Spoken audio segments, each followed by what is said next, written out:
All right, let's get one thing straight. Yes, there are a lot of chameleons in Florida. A lot of them just randomly out and about, and a lot of the random places were started by people who wanted to, well, farm them basically. Chameleons are kind of expensive to take care of, especially if you got a lot of them because they eat a lot. So you have 50, 60 chameleons, you're paying a lot per week to keep these guys fed. So, what do? Well, I shouldn't say we because I haven't ever done this. I don't know anybody. I've heard talks of people doing it, but I don't know anybody who personally does this. But you drop off a bunch of chameleons in a random part, that you know about that they can eat, and then you go and let them do their thing and come back and collect them as you go. This is basically what you would call the cobra problem. Now, the cobra problem was something that happened when the British were paying the native Indians of, India to collect, or I should say bring them the bodies of cobras so that they could get rid of them, and it was an incentive for people to go out and catch these and kill these cobras so they weren't biting people. Well, eventually that became an issue because there were no more cobras left, and so trying to make more money, the people would then go and get cobras from other places or let them go in the area so that there would always be a supply of cobras. Now, I can understand the argument for making it I don't know how to describe it other than this. If you have invasive species, or in this case, non-native, because chameleons are non-native species, they are not invasive. There is a big difference. A non-native species is a species that isn't from an area, but doesn't really do much ecological or economic harm. It's just kind of there, doesn't outcompete anything really. It doesn't really pose a threat to the local environment. While an invasive species is a species that does that. It creates an economical or environmental harm to the area. Okay? So as much as people want to say that, the Burmese python or the agama are the same level because they're not from here, they're just not. There's a reason why you don't hear about a lot of the smaller lizards that are in the state of Florida. It's because, they don't really do much of anything. There's not many native small reptiles here, like lizard-wise. You got the green anole, and in some parts of the state, you got fence lizards, and you got some skinks, but they tend to inhabit different niches, okay? The skinks are more fossorial, okay? None of the lizards that are invasive really outcompete them at all. It's a whole different niche. Green anoles, you can make that argument because they are a smaller lizard that is in some areas outcompeted by some of these other lizards, such as brown anoles as an example, which are all over the state, and those are the ones that have been the most prolific, but you never hear anything about them besides people who are from here, who are native to the area, who know about these issues. All people think is, okay, we got these brown lizards running around, and that's literally like no one knows anything about them because people rarely ever see green anoles because oftentimes they live in urban environments, and green anoles don't do well in urban environments compared to brown anoles. Okay? I know this is a bit of a tangent here, but if you really think about the situation, okay, green anoles inhabit a kind of a similar niche to brown anoles, but a different niche. They can live higher up in the trees than the brown anoles, which live lower in the canopy. Or, more ground dwelling, lower level shrubs and stuff like that. Green anoles live higher, and also they don't do as well in urban environments. Sure, you might see a couple here and there around homes, but if you're going to see green anoles, you're going to see them in the woods. And you might see some brown anoles out there too, you will, but the green anoles definitely have an upper hand out in places like that. And so do a lot of these animals, you know, these other small lizards that have done well in Florida. Okay? They live in places that, you know, a lot of the native stuff can't live in. Like the urban environment does well for a lot of these invasive and non-native lizards. And in the case of these chameleons, it's kind of the opposite, where the chameleons are, in particular, these are Yemen chameleons, more commonly known as veiled chameleons, at least here in the United States. They survive really well in, you know, these like in the farmlands that we have, because they literally only need like a few bushes. Like this guy right here, he was just chilling on this Brazilian pepper bush, which is a non-native plant, by the way. And he was just kind of chilling on it. It's an open field. You know, he found the one bit of high ground that was in the area, and he was there. They'll live in orange groves. They'll live in, you know, they definitely like particular trees. Like you'll see them on palm fronds every once in a while, but they really like really thick, bushy vegetation more than they like anything else. So I guess the point of saying all of this is that it's a very nuanced thing. It's very complicated. These guys, the veiled chameleons, don't really outcompete anything native. They might eat a green anole every so often, but 99% of their diet are insects, and they actually eat a lot of plant material as well. Because they eat so many insects, they kind of use the plant material to kind of like fiber, where they don't need to eat the plants, but they do it like, you know, to aid in digestion, you know, because a lot of the bugs they eat are very soft bodied and they need kind of help moving stuff along. At least that's the theory I've been told, and I've heard it makes a lot of sense. But yeah, they're eating a lot of insects, and you know, that's really about it. So they are considered non-native. Now, do I think that these guys should be just dropped in new places and start, you know, no, I don't. We go out, and in this case we end up getting 82 total. And you know, there were a few that we missed because they were super high up in the tree and we couldn't get them. You know, that does happen. In this area, this is actually the first time that me or my buddy Matt here have ever been to this spot. We've been to spots close, but we haven't been to any other spots besides this. I should say we haven't been to spots that were, you know, in this exact area. Like, you know, we've been to surrounding areas. The first spot we went to, we only found like 2 chameleons, and it looked like somebody had cleaned them out, which is good. I'm not saying it sucks when you need an order, but when you're talking about, you know, removing non-native species or invasive species, you know, you want to have a difficult time fighting them, because that means that they're not overly proliferating in that area. That's kind of a good thing. So, you know, people will talk about how these guys are not good pets because they were wild caught. That's not true at all.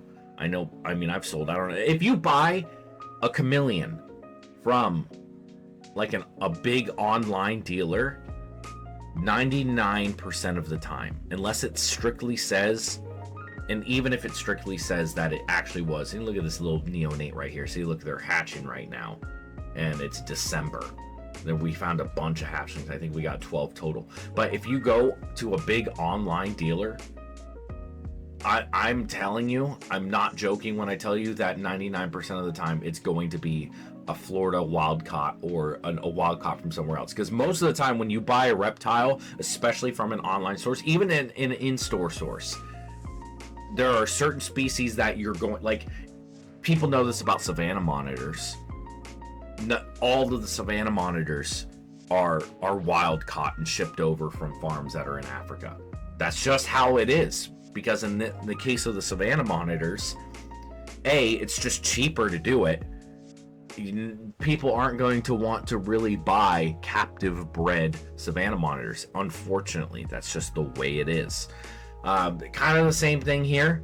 You know, people don't want to spend, you know, $150 on a captive bred chameleon unless it's like a very, like, you know, unless it's got particular colors or something, you know, whatever. You go to a pet shop, you know, a Pet Smart or Pet Supermarket, and they got, you know, the see-through feet or whatever they're called. I mean, they might be piebald, whatever. They got the chameleons. They all have like the white feet.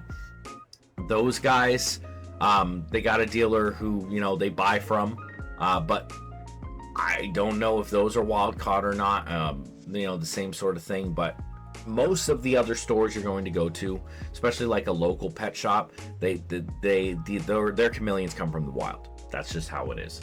And most of them come from Florida. I mean, shoot, I'm wholesaling most of these guys. I have a couple of smaller orders that I will send them out to.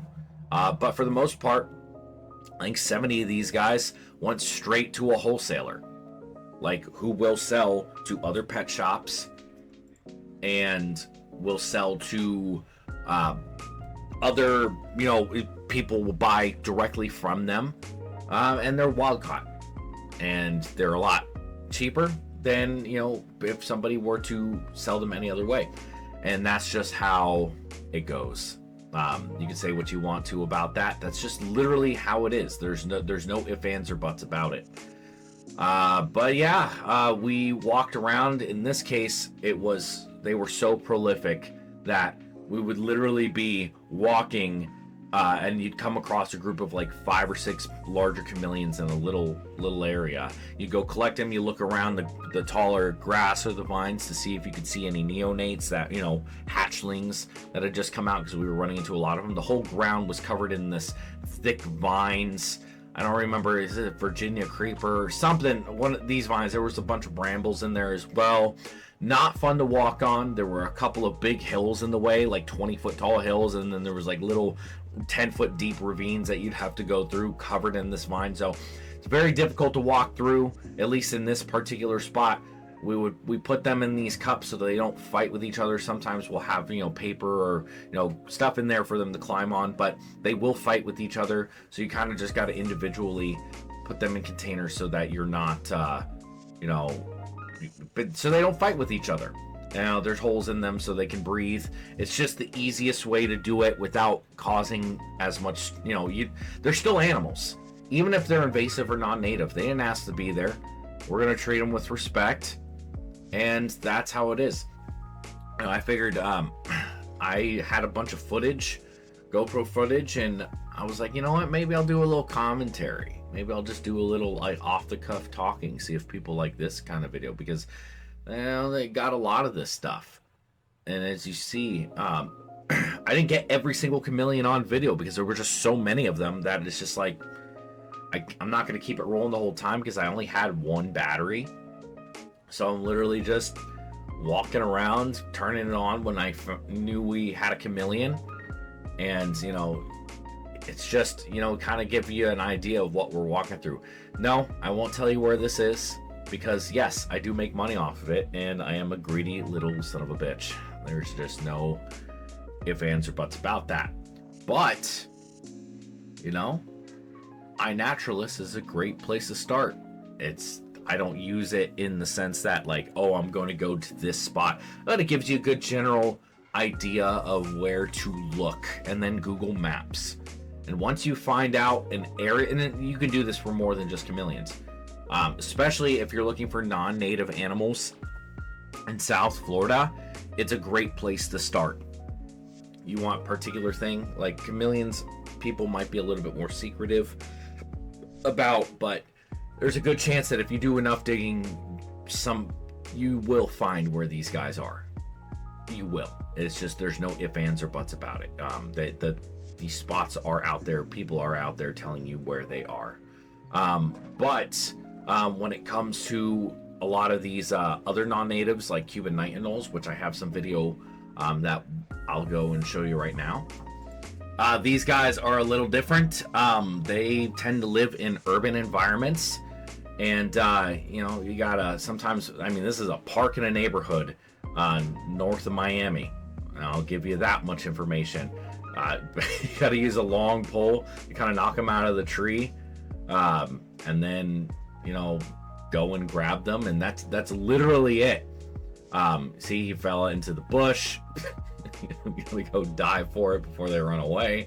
And this one, I'll show you, latched onto me, and night anoles, you can get bit straight on, it's not a big deal, but when this one got you like this one gets me, I mean, they got some, you know, they got a gnarly jaw on them. They got a decent bite force. He grabbed me on the side of the thumb and would not let go. Even though I wasn't putting pressure on him, it did not feel good. It literally felt like he was about to rip the side of my thumb off, and I probably deserved this, but I was sticking my finger in the front so that he couldn't keep on closing his jaw on me because it hurt that bad. And he's got big enough teeth where like they're just starting to cut into your skin, so he's like almost drawing blood, but the pressure was just intense. And with the teeth right in the, just like, it's like getting the fatty part of your arm or something. It just didn't feel good. He's just grabbing, and he finally let go. It did not feel good. Like, he left marks. Like, it wasn't a good feeling. Like, you can see the pressure right there. Anyway, these guys are just like these are in urban environments. There was a bunch of iguanas out here too, but you can't do anything about the iguanas. So, yeah, I like the way these guys feel. Look at that, big old jaws on them. I thought for a while that night anoles was like NIGHT. So like, I was like, why do they sleep at night? I only see them during the day. But then I realized it's Knight, because they got a big head. It's like armor. So anyway, literally walking around in neighborhoods, knocking these guys out of trees and trying to catch them before they fall. You know, they're so light, it's just like a squirrel falling out of the tree. They're fine. There's no injuries. Look at that big old pelican mouth on them. But yeah, a bunch of non-native stuff removed from the environment. Wholesale them out or just sell them in general. No, I will not feel bad about it because, you know, they're there. They're not supposed to be. But I try to, and I should say, try to treat them as humanely as possible, because that is the most important thing. Treating them humanely is very important. So I figured I would just try something new with the voiceover stuff. So I hope that you guys enjoyed the video. And yeah, thank you for watching. Like, comment, subscribe. Let me know what you think. If you want more videos like this, comment down below. And if you want to see more of the really fun stuff that we do from the POV perspective, I'm going to try different stuff like this kind of commentary stuff from here on out. And I'm going to try to do like weekly uploads. So, oh, this real quick, he's not throwing it at a lizard. The pole got stuck in a tree because he tossed the pole up. So he's using a shoe to try to knock the pole out of the tree. But anyway, thanks for watching, and I'll see you on the next one. Peace.